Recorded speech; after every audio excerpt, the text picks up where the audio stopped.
Good afternoon everyone. हम लोग biology class में हैं। पिछले क्लास विषम पोषी पोषण के प्रकार के बारे में जाना।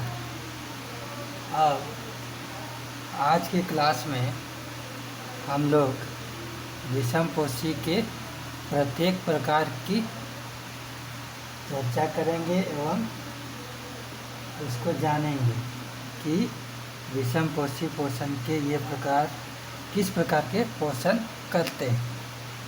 तो सबसे पहला जो था वह था मृत जीवी पोषण। मृत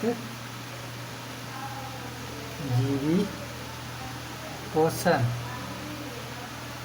मृत जीवी पोषण क्या है, डेफिनेशन लिखते हैं। ऐसा पोषण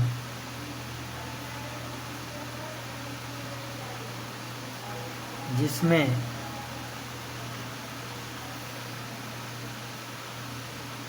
कोई जीव अपना भोजन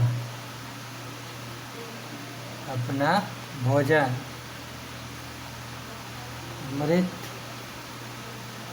पादप या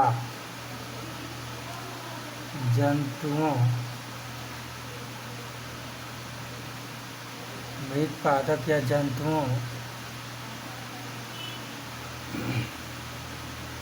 से प्राप्त करता है, उसे मृत जीवी पोषण कहते हैं। जैसा कि नाम है मृत जीवी, यानी ऐसा जीव जो मृत पदार्थों से अपना भोजन प्राप्त करता है, उसको क्या बोलेंगे, मृत जीवी पोषण। ठीक है। तो अब जानेंगे कि मृत जीवी पोषण कौन कौन से जीव करते हैं। लिखेंगे जैसे जीवाणु एवं कवक। ठीक है। प्रायः जीवाणु एवं कवक ही जो है, जो कि जितना भी मृत जंतुओं या पेड़ पौधों के अवशेषों से ही अपना भोजन प्राप्त करते हैं, इसलिए ये कौन सा पोषण करते हैं, मृत जीवी पोषण। अब अगला है, तो इसमें एक पॉइंट लिख लेते हैं। लिखेंगे मृत जीवी पोषण करने वाले जीव को अपघटक कहते हैं। जो मृत जीवी पोषण करते हैं उनको क्या बोलते हैं, अपघटक। ये किसी भी सड़े गले पदार्थों को अपना भोजन बनाकर उसको समाप्त कर देते हैं, ताकि वहाँ का जो गंदगी कचरा है सब खत्म हो जाता है, इसलिए इनको क्या बोलते हैं, अपघटक। अब नंबर 2 में है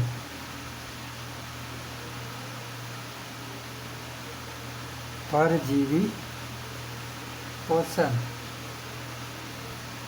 पहला था मृत जीवी पोषण, अब अगला क्या है, परजीवी पोषण। देखो नाम से ही इसमें जाहिर है, परजीवी। पर मतलब होता है दूसरे पर, जीवी मतलब जीवित रहना, मतलब दूसरे पर आश्रित रहने को ही क्या बोलते हैं, परजीवी। ठीक है। तो इसका डिफिनेशन जानते हैं। ऐसा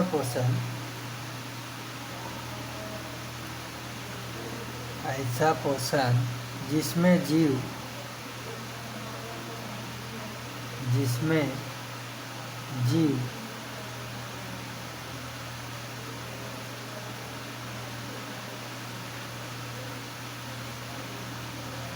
किसी अन्य जीव से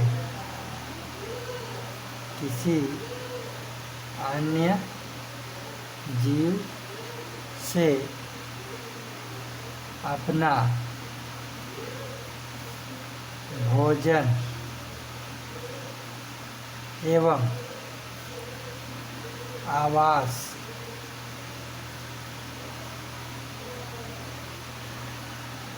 लेते हैं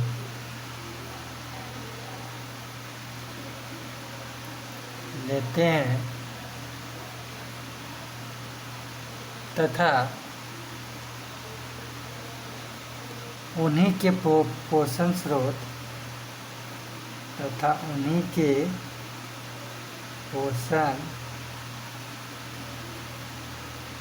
स्रोत का अवशोषण करते हैं। उन्हें परजीवी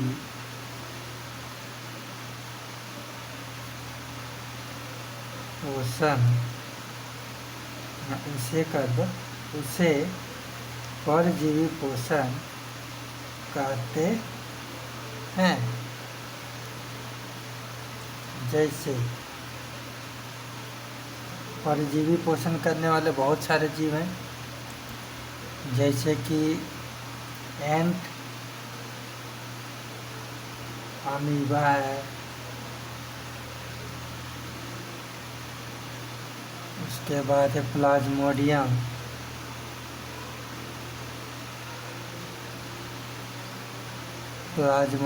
है, जू है, खटमल है, जोंक है इत्यादि। ये सभी जीव क्या है? परजीवी पोषण करते हैं, यानी कि दूसरे के शरीर से, तो जीवित शरीर से ही अपना भोजन क्या करते हैं? प्राप्त करते हैं, और वहाँ आवास भी बना लेते हैं, यानी अपना घर भी बना लेते हैं, ताकि वो भोजन उसको हमेशा मिलता रहे। जैसे कि खटमल अगर कहीं पर रह जाता है, अगर एक तो खटमल कहीं से पहुंच गया तो उससे फिर उसका संख्या बढ़ने लगता है, क्योंकि उसको वहाँ भोजन मिल रहा है और रहने के लिए आवास भी मिल जा रहा है। इसके कारण वो कहीं नहीं जा पाता है और वहीं अपना आवास भी बनाता है, पोषण भी करता है। तो उन जीवों को क्या बोलते हैं? परजीवी पोषण। तीसरा नंबर का जो पोषण है, इसका नाम है प्राणी संपोषण।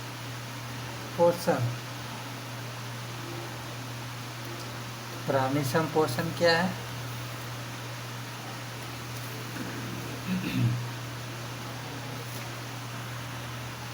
लिखेंगे पोषण का वह प्रकार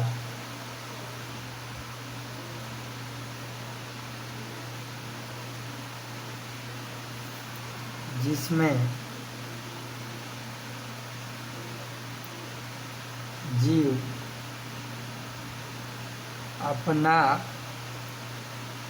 भोजन ठोस कार्बनिक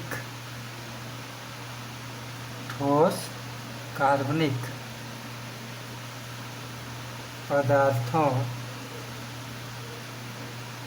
के रूप में अन्य स्रोतों से प्राप्त करता है तथा उनका अंतर ग्रहण तथा पाचन करता है। इसे प्राणी संपोषण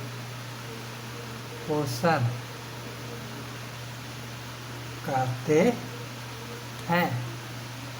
ठीक है, तो प्राणी संपोषण में क्या होता है कि कोई जीव किसी अन्य स्रोत से ठोस कार्बनिक पदार्थ को अपने अंदर ले जाता है और उसका क्या होता है, अंतर्ग्रहण होता है तथा पाचन होता है। ठीक है, यह प्रक्रिया बार बार होते रहती है। इस प्रकार के पोषण को क्या बोलते हैं, प्राणी संपोषण। ठीक है, तो इस प्रकार का पोषण कौन कौन से जीव करते हैं, तो उदाहरण देखते हैं हम लोग। जैसे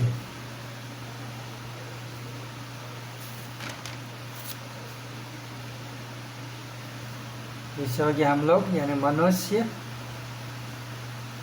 एक कोश के जीव में हो गया अमीबा तथा सभी जानवर, है ना, जानवर इत्यादि। यानी हम लोग किस प्रकार का पोषण करते हैं, प्राणी संपोषण। और जितने भी जानवर तुम देखते हो, पशु पक्षी देखते हो, सभी क्या करते हैं, प्राणी संपोषण विधि अपनाते हैं। ठीक है,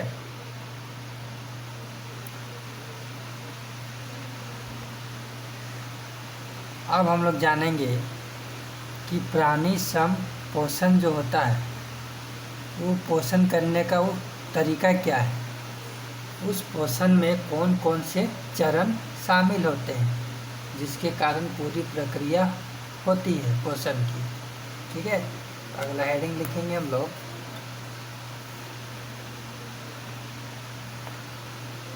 प्राणी संपोषण के विभिन्न चरण। प्राणी संपोषण जो हम लोग करते हैं, जो हम लोग खाते हैं खाना, तो उसमें से कौन कौन सा चरण होता है जिसके कारण भोजन पूरी तरह हम लोगों के शरीर में अवशोषित हो जाता है, उन्हीं के बारे में हम लोग जानेंगे। ठीक है, पहला जो चरण है,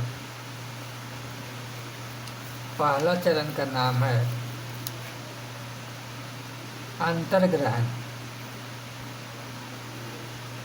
ठीक है, पहला के क्या नाम है, अंतर्ग्रहण।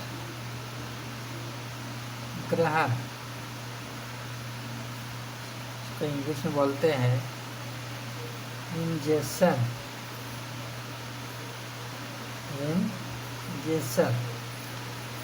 इसके बाद जो चरण आता है वो है पाचन, जिसको बोलते हैं डाइजेशन।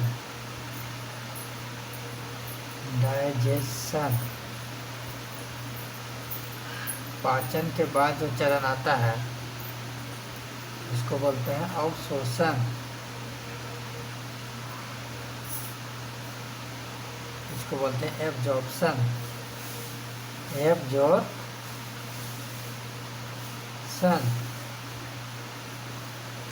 नंबर 4 जो है स्टेप, उसको बोलते हैं स्वांगीकरण।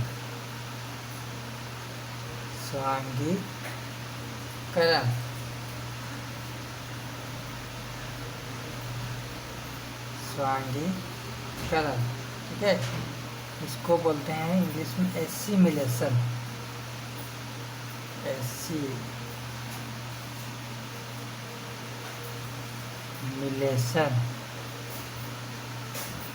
पांचवा जो स्टेप है वह है बहिष्करण। यानी बाहर निकालना, इसको बोलते हैं इजेशन।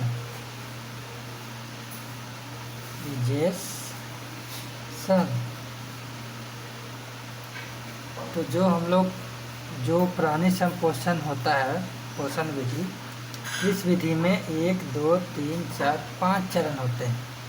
जब भोजन इन 5 चरणों से गुजरता है तब हम लोग के शरीर में इसके पोषक तत्व पहुंच पाते हैं। ठीक है, तो इन्हीं चरणों को एक करके हम लोग संक्षेप में डील करेंगे, क्या है कि ज़्यादा लंबा वर्णन करने का कोई ज़रूरत नहीं है, सिर्फ समझना है कि इसमें क्या होता है, पाचन में क्या होता है, अवशोषण में क्या होता है, स्वांगीकरण में क्या होता है और बहिष्करण में क्या होता है। ठीक है, एक एक करके हम लोग जानते हैं। तो सबसे पहले है अंतर्ग्रहण। कॉपी में हेडिंग लिख लो, नंबर 1 अंतर्ग्रहण। तो पहला जो चरण है वह है अंतर्ग्रहण। अंतर्ग्रहण मतलब होता है कोई भी भोजन को मुंह के अंदर ले जाना, यानी अंदर, मुंह के अंदर ले जाने की प्रक्रिया क्या बोलते हैं, अंतर्ग्रहण। मान लो कि हम लोग रोटी खाते हैं, ठीक है, तो रोटी में जानते हैं कि प्रोटीन और कार्बोहाइड्रेट पाए जाते हैं। तो जो रोटी हम लोग तोड़ते हैं हाथ से, उसके बाद मुंह में डालते हैं, तो क्या उसको डायरेक्ट निगल जाते हैं? हम लोग नहीं निगलते हैं। क्यों नहीं निगलते हैं? क्योंकि हो सकता है वो गले में अटक जाए। ठीक है, अब मान लो अगर गला से पार भी हो जाता है तो प्रॉब्लम क्या आएगा कि पाचन होने में प्रॉब्लम होगा। ठीक है, तो इस कंडीशन में उस भोजन के टुकड़े को क्या किया जाता है, छोटे छोटे टुकड़ों में तोड़ा जाता है। यह काम कौन करता है? यह काम करता है कौन? मुंह। मुंह में उपस्थित दांत। ठीक है, दांत क्या करता है, उस भोजन को छोटे छोटे टुकड़ों में काट देता है। छोटे छोटे टुकड़ों में काटने के बाद हमारे मुंह में जो लार पाया जाता है, उस लार में एमाइलेज नाम का एक एंजाइम होता है। कौन सा एंजाइम होता है? एमाइलेज। ये एग्जाम में भी पूछ चुका है कि लार में कौन सा एंजाइम पाया जाता है, तो हम अभी लिखवाएंगे। लार में जो उपस्थित एमाइलेज एंजाइम होता है, ठीक है, वह उस भोजन में उपस्थित मंड यानी कार्बोहाइड्रेट को किसमें बदल देता है? शर्करा, यानी एक मीठा पदार्थ होता है शर्करा, उसमें बदल देता है। इसलिए कभी तुम लोग गौर किए होंगे कि जब ऐसे ही अगर रोटी का एक टुकड़ा हम लोग ऐसे ही चबाते हैं, दांतों में थोड़ा देर चबाते हैं, तो क्या होता है, रोटी कुछ देर के बाद मीठा लगने लगता है ना। ऐसा इसलिए होता है क्योंकि लार में एमाइलेज एंजाइम रहता है, जो कि रोटी में उपस्थित मंड को यानी कार्बोहाइड्रेट को किस में बदल दे रहा है? शर्करा में बदल दे रहा है। इसलिए वह रोटी खाने में कैसा लगता है? मीठापन आ जाता है। तो इसलिए अच्छे से भोजन पच जाए, इसके लिए जो भी कठोर खाद्य पदार्थ होते हैं जैसे रोटी,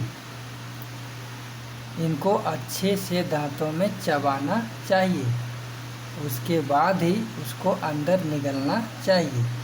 क्योंकि अगर हम लोग उसको छोटे छोटे टुकड़ों में नहीं तोड़ेंगे और निगल जाएंगे तो क्या होगा, अच्छे से उस भोजन का पाचन नहीं हो पाएगा और लार में जो पोषक तत्व तो अवशोषित कर रहा था वो अवशोषित बहुत कम कर पाएगा, जिसके कारण वह भोजन खाना हम लोगों के लिए क्या हो जाएगा, बेकार हो जाएगा।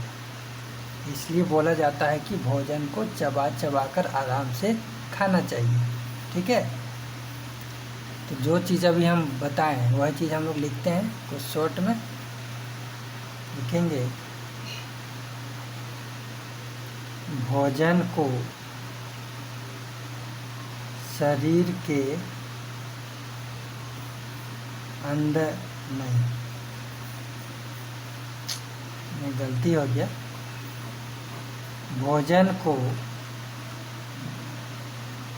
मुंह के अंदर ले जाने की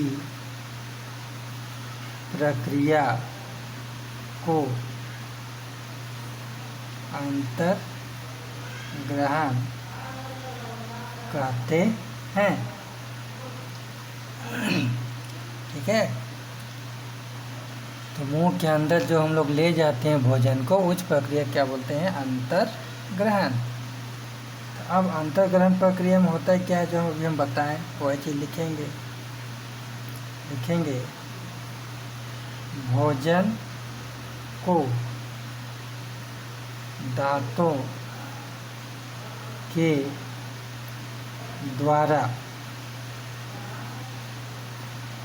छोटे छोटे टुकड़ों में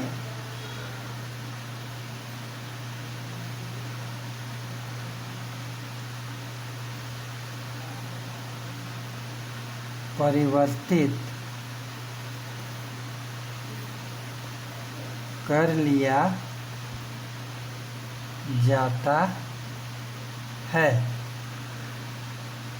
ठीक है, तथा लाला ग्रंथि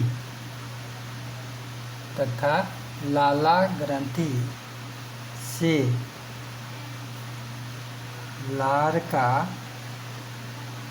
स्राव होता है, ठीक है। जो हम लोग का लार जो बनता है वो मुंह में के अस्तर में पाया जाता है, किनारे किनारे पाया जाता है, जिसको बोलते हैं लाला ग्रंथि।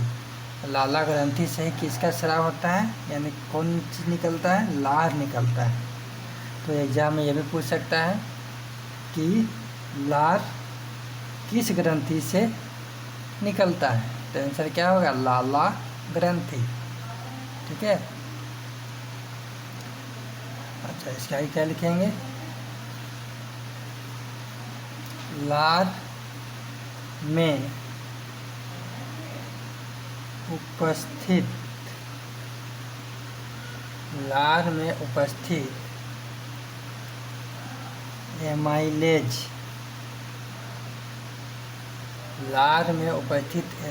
एमाइलेज एंजाइम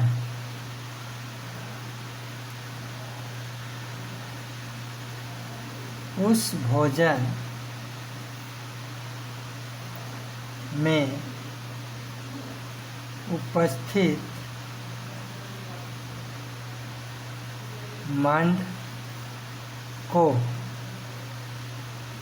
किसमें बदल देता है, शर्करा में अपघटित कर देता है, ठीक है। तो पहला जो चरण है अंतर्ग्रहण, इसका मतलब क्या हो गया, किसी भी प्रकार का जो भोजन है उसको मुंह के अंदर ले जाना, तो उसको क्या बोलते हैं, अंतर्ग्रहण, ठीक है। उसके बाद मुंह में क्या क्या काम होता है, सो यहाँ पर हम लोग देखें, जाने और लिखें। तो इसमें से जो जो पॉइंट तुमको दिख रहा है, जैसे कि लाला ग्रंथि, लार और लार में उपस्थित एंजाइम, इसको क्या करते हैं हम लोग, पॉइंट बना के यहाँ पर लिख देते हैं, ताकि एग्ज़ाम के पॉइंट ऑफ व्यू से बहुत इम्पोर्टेंट है, ठीक है। इसको हम लोग पॉइंट बना के लिखते हैं, लाला ग्रंथि से लार स्रावित होता है। अगला, लार में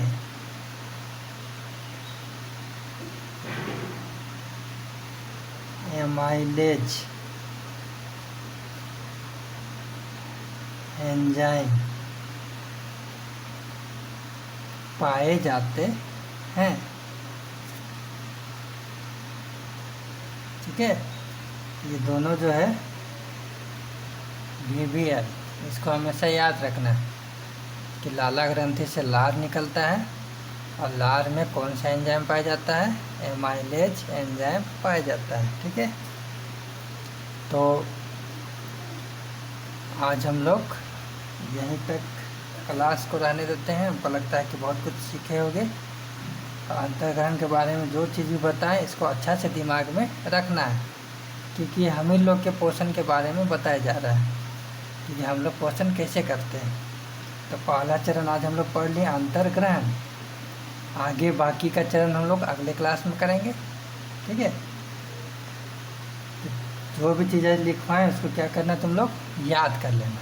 ठीक है, तो मिलते हैं अगले क्लास में।